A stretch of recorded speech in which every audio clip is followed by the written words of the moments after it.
Never before have you faced anything so strange and sinister, so bizarre and unnerving. Never until now. David Cronenberg's The Brood.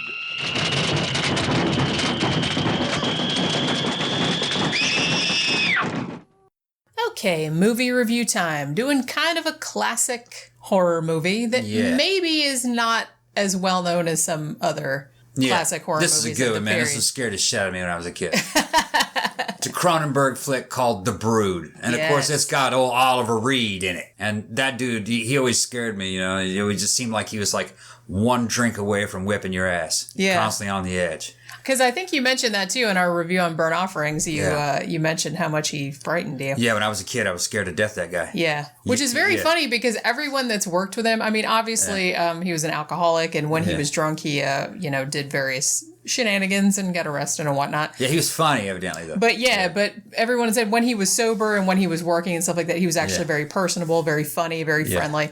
So it's funny to me, but I can see exactly what you're saying. He does seem like in every movie that he's in, even when he's playing a sympathetic character like he did in Burnt Offerings, he's even kind of sympathetic in this one, even though he's marginally a bad guy, but... Well, he's responsible for all this shit. Right, but he does seem to own that, so, that's kind of makes him sympathetic in that way, but a lot of his characters do kind of come across as teetering on the brink of sanity pretty much at all times. Yeah, what's funny, though, you found out he was only like 42, 41 during this time. Boy, they lived fast and, I know drank hard back in those days. That kills me because we have the Criterion Collection Blu-ray of The Brood. Which looks fantastic. And one of the extras on it is a very amusing segment from the old Merv Griffin show. Yeah. That had Oliver Reed on it, Orson Welles, and Charo, all people. Charo's so darling. Anyway.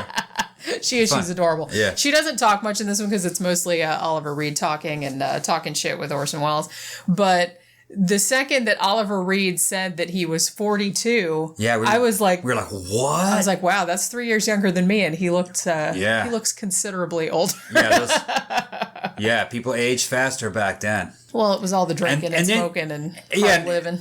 Look at that Expendables 3, all right? You got Stallone, who's probably about 71 in that flick, and he looks awesome for 71. You'd never know that. You put that against a 71-year-old, the average 71-year-old of today, and you're like, it's night and day. You know what I mean? But I guess technology and health awareness. Yeah, I definitely do think people back in the day didn't really take care of their health the way people do nowadays. Because I do feel like people are, of our generation, I mean, we know people in their 40s and 50s that grew up in the same, that look... young still. Yeah.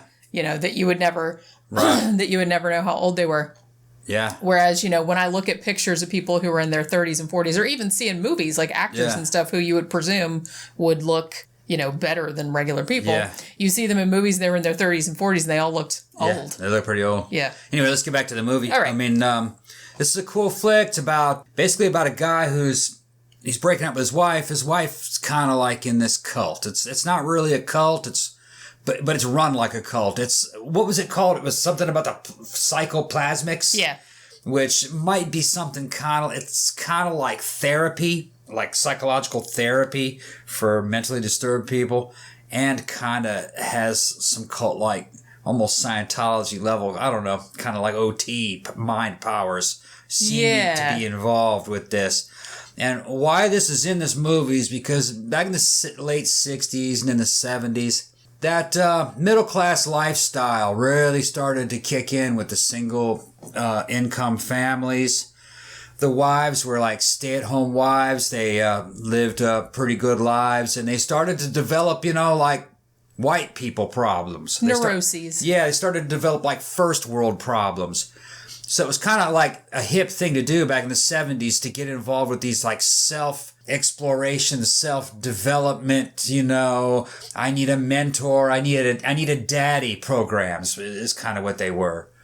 And that's why this is in this movie. You know what I mean? It kind of, Cronenberg's he's trying to show you kind of how weird that stuff is. And that maybe there's some scientific plausibility for something kind of paranormal to go on in these programs. Yeah, I mean, one thing that Cronenberg kind of one of his pet themes. And this was actually, I kind of consider this, I mean, The Brood came out in 1979.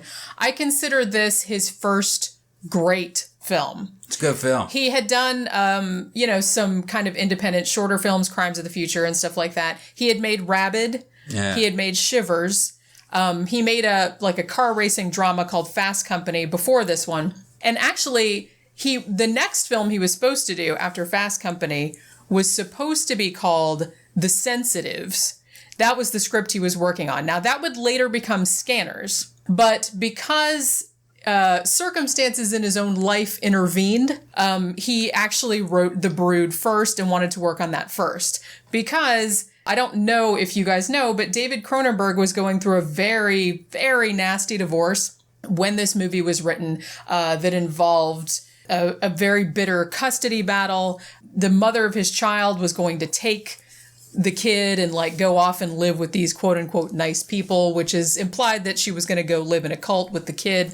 And David Cronenberg did not want that to happen. Yeah. So he was going through a lot of emotional turmoil. So The Brood was kind of like a personal film for him because it mirrored what was going on in his own life. And he has, some say jokingly or glibly, referred to The Brood as, this was my version of Kramer versus Kramer, but more realistic. Yeah. Which I don't think that's glib at all. I think that's actually quite accurate. Because as an examination of the breakdown of a marriage and things like that, this is actually a lot more, I mean, it's very nasty. It's very, so in a way, I do think it's a lot more realistic than Kramer versus Kramer, which I found a little bit schmaltzy. But this is a disturbing movie for sure. But like I said, I think this is his first great movie because it has that kind of cerebral art house aesthetic that he got known for in later years, but it also has a little bit of that grindhouse sleazy, kind of like a touch of that also. But he's kind of examining, I think sort of the germ for this too was that he was examining how people's neuroses and psychological problems could manifest themselves in physical form. Right. Much the way stigmata or stress would cause an ulcer. Or poltergeist. Yeah, or something like that, but taken to a logical extreme, but also a very over-the-top. Yeah, he's going to get into body horror too. He's going to take that into body horror also. Right. Can the power of the mind actually cause the body to do certain things? Right. Which we don't want to spoil everything about this movie because we're assuming that people in our audience haven't seen this. Now, I don't know if you can see it for free online. You might be able to see it. If you could see it for free, it would probably be on Daily Motion. But it's an expensive Blu-ray. All of the Criterion Collection are. Well, it's because they have a lot of nice stuff on them. They've been updated. Right. They do a good job restoring it, restoring the audio and everything. Even the other Blu-rays, they're about the same price as a Criterion. Yeah. Yeah, you could probably get it cheaper on DVD, but this one's worth watching. So it's really neat. And Cronenberg breaks a lot of rules in this. You have, weird children, killing adults in front of other children at school and just weird stuff like that. It's very disturbing. It has some very disturbing. Children killing adults. And then you find out that these children, there's something wrong with these children. And it's not really the Village of the Damned. It's a lot worse than that in a way. And the kids aren't normal. It has to do with psychoplasmics. I don't know if we should spoil all that, but Oliver Reed did it. Yeah. Well, he plays the head of this institution. Yeah. Like I said, David Cronenberg, another one of his pet themes is institutions, pseudoscientific institutions that take away people's identities or or do various kind of body horror type of things, mess up people's natural proclivities. And he's very into that. And this is another one where, the society, the Soma Free Institute is what it's called. Yeah. And Oliver Reed plays a well-respected psychotherapist named Hal Raglan. Yeah. And he's the head of this. Yeah. It's essentially a private clinic where people check themselves in, and he does this sort of, it's almost like theatrical role playing. Like he puts himself in a role of whoever has caused the patient's neurosis. Yeah. And he tries to get them to... It's like role playing, role reversal. He tries to get them to like act out their antagonism toward him. Yeah. And hopefully it will manifest itself in a physical form, which... they don't state this outright, I don't think, but I think it's implied that he wants it to come out as a physical form so that it can be expunged. Right, so you can get over it, you can get through it. Right, like it's gone, like it's seeped out of your very pores. And what's weird is you have like adult men calling him daddy, and it's very uncomfortable, make your skin crawl, through parts of it. They're talking about child abuse and child neglect, and it's the first 1/8 of the movie, the first couple scenes, Cronenberg's really just trying to get underneath your skin. Which he does very effectively. Cronenberg is very good at that. Super cringy. Yeah. And he's doing it on purpose. He's just trying to cringe you the fuck out. And that sets the stage for this. Also, another thing that I liked about it is the Institute itself. It's out in the country, and part of it looks like a bunch of cabins. Yeah. And then part of it looks like a high-tech office somewhere out in California or something, like some Silicon Valley. But you get the feeling that you're secluded and away from everything else, which kind of adds to the alienation, almost kind of like Camp Crystal Lake, or kind of like the Overlook Hotel, where you're away from everything else. I also like that they set it in the middle. I mean, it's filmed in Toronto, like most of his movies are. I also like that they set it right in the middle of winter. Everything's very bleak and everything's white. It's just everything is these very sterile, cold landscapes, which, like I said, he does that a lot in his movies. And I think that really, and contrasting with the scary children who wear these very brightly colored little footy pajamas and little coats and things like that. So it's this really cool, I really like this weird sterile aesthetic of it, intercut with these bright colors of these little kids. It reminds me actually, and after I read some other reviews of it, I saw that I wasn't the only person that thought this.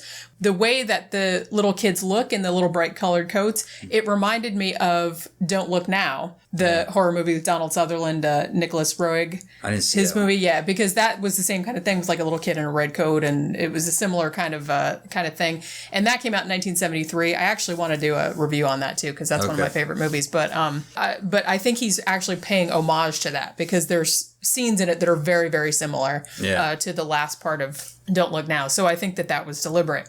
But this movie, one of the best things about it, I have to say, is, this was kind of his highest budget movie at the time. He had already had a couple of hits. So, this was kind of back in the days when in Canada they had a tax shelter thing that encouraged private businesses to invest in the arts and invest in movies. Which is a and good stuff, idea. Which is actually a good idea. And I kind of wish they would do that more other places.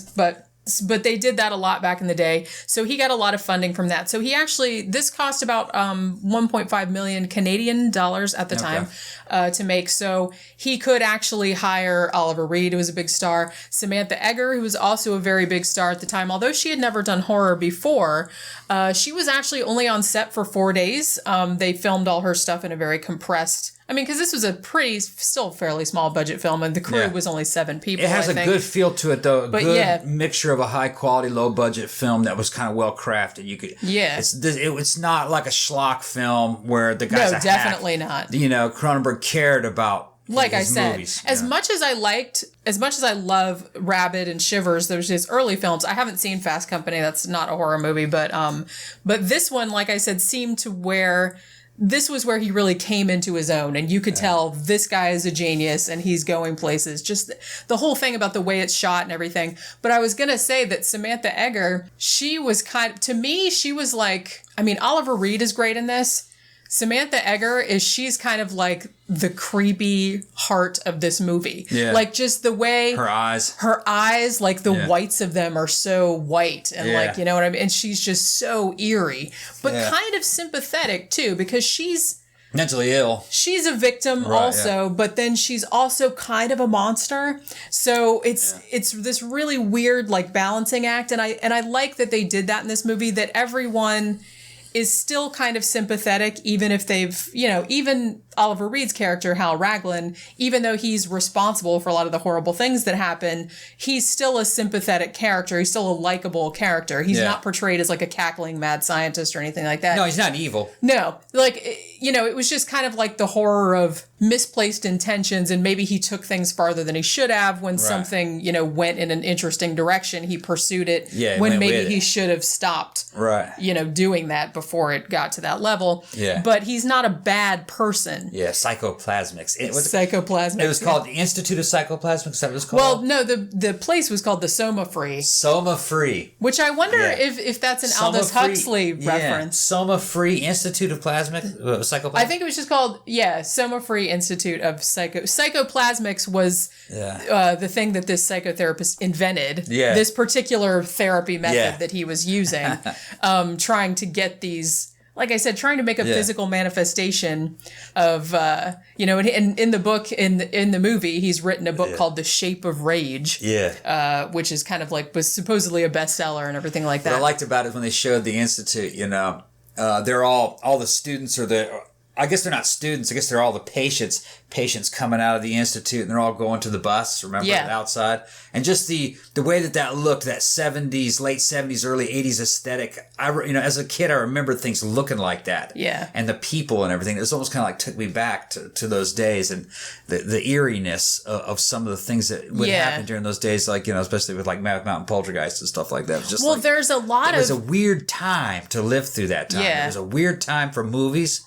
Society was in a weird transition, and we were kids. Yeah. That's part of it, I think. And I think some of that might have been, some of that might have just been the 70s aesthetic, but some of that might have been deliberate too, because if you look at like the interiors of the Soma Free Institute and things like that, it's very, it's kind of sterile. It's all wood panels and stuff like that. But then when you go into, say, like Candy, the little girl, who's kind of the source of the custody battle between, the man and wife who are separating.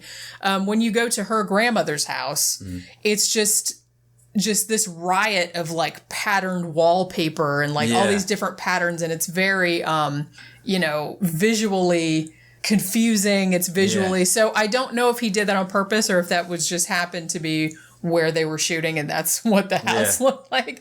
But I do remember houses looking like that in the 70s with that horrible, ugly wallpaper and just clashing with all these other patterns and colors going on and the furniture and stuff. Yeah. I'm kind of frustrated that I can't say more about this movie because it's supposed to be spoiler free.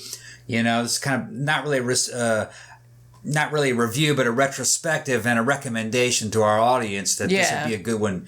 Well, like I said, I'm always... And if they know too much, you're kind of taking this movie's mojo away from it. Yeah. It's better if you just kind of see it and roll with it and let it take you down that direction. And you're like, oh, okay, this is what this is about. All right. Yeah, I always get kind of frustrated when we do these movie reviews because...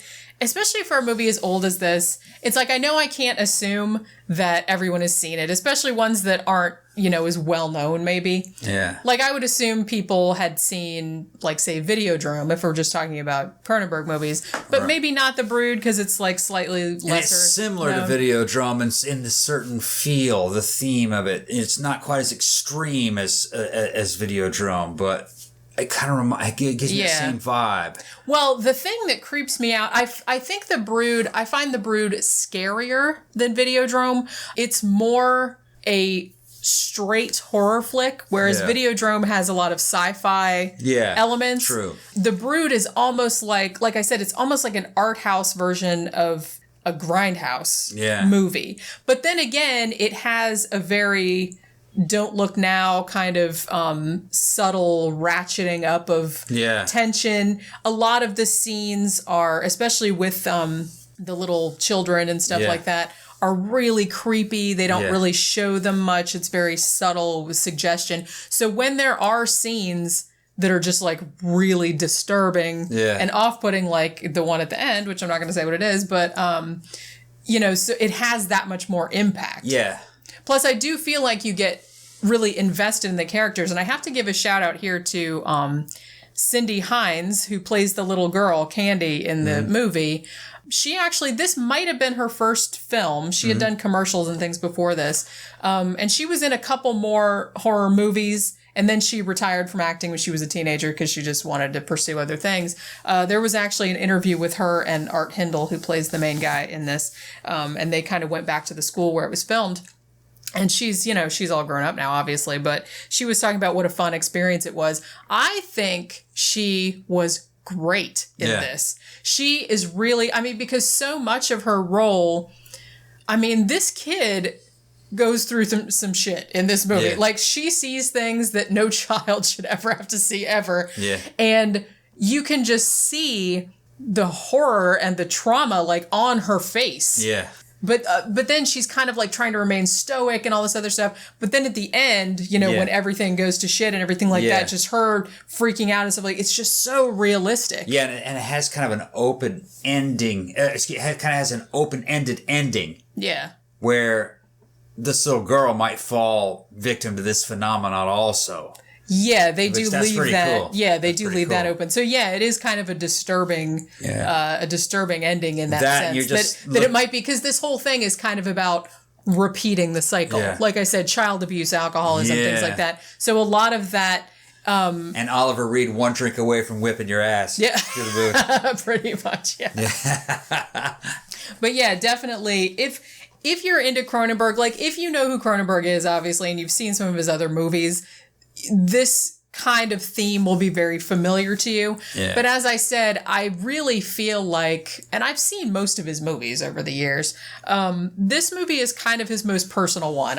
This was something that obviously something was actually going on in his life that he needed to exorcise. Yeah. So it almost feels like the perfect marriage of like shit that was going on in his life and shit that was going on in the movie, but also the movie's kind of commenting back on what was going on in his life, because he was trying to get these demons out via the movie, and then the people in the movie are trying to get demons out via a weird like physicality type of thing. So it was almost like this weird feedback loop. So I do think this was probably his most personal movie. Yeah, and I would take this retrospective that we're doing now as kind of like a cross between a tease and an analysis. It may make more sense after you watch the movie. Well, everything does. But you'll see what I'm talking about. It's quite cool. It's a cool movie. It's actually, it's easily, I think Dead Ringers is probably my favorite Cronenberg movie. I think The Brood is probably, it's hard to say because I've seen some of his more recent ones, but I've only seen them once. So I'd be like Dead Ringers, Videodrome, The Brood. So it's top 3. I put it there with like Videodrome and The Hand. Well, that's not a Cronenberg movie. I know, it's not. I'm just saying. Cronenberg aside, I'm just talking about what kind of movies, what way they make me feel. Yeah. About like The Hand or Videodrome around that. I just remember because I had seen this. I saw it a long time ago when I was a kid, and then I saw it again probably 2 or 3 years ago. Yeah. And then we watched it again before we did this review, and you were pretty creeped out still. Like, by what? By The Brood. Yeah. It has some very unsettling. It's very cringy. It makes you it really makes you uncomfortable. Very cringy. It's just an experience, you know what I mean? It's Cronenberg being Cronenberg. That's how he's going to roll. Yeah, that's how he does. That's his whole thing. He's just trying to make you as uncomfortable as possible. And I remember, watching it like for the first time because he would play this on cable all the time when I was a kid. First time I saw it, I was like, "Where's this movie taking me?" And then I'm like, "Wow, it's going this way. Wow, they're doing this. Weird." And then I'd seen it 100 times, as a kid, and didn't really fully understand it. I think until I got older. Yeah. But it was just a weird flick, It's one of those ones that just gives you, even if you're a kid and you don't entirely know what's going on, it just gives you those really kind of, you know what I mean? But that's why it's good to, because, I've been watching horror movies since I was little, and I loved them back then, even though maybe I didn't understand all the subtext or what was going on or anything like that. But that's why I think it's good to revisit them. Yeah. When you're older, so you can kind of be like, you can see them in a more adult context. Yeah, and you can develop a new appreciation for them. And I think that we've really been doing that, kind of revisiting a lot of these horror movies that we liked as kids, and then you're seeing them again now. And now you see so much more in them than you did at the time. But yeah, so definitely I definitely recommend The Brood. It's a really, really good and a little bit underrated, I think, horror movie from 1979. So check it out if you haven't seen it already. Yeah, we have no idea what it looks like if you were to see it on Dailymotion or YouTube. We don't know what the transfer is like. Probably looks like crap on DVD. But seeing it on Blu-ray looked really good. Yeah, the Blu-ray looks very nice. So, well, I was going to say it better for being Criterion Collection. Yeah. You know, they have a good reputation for making the movies look good. So remember, if you like the show, remember to like, share, subscribe on all your social media. If you'd like to support the show, check out our Patreon page at patreon.com/13o'clock or go to our blog, which is 13o'clockpodcast.wordpress.com. And there's a link in the sidebar to a PayPal account if you'd like to make a one-time donation. And be sure to tune in for our regular episodes, which come out every Tuesday, and our movie reviews, which come out every Friday. And until next time, bye.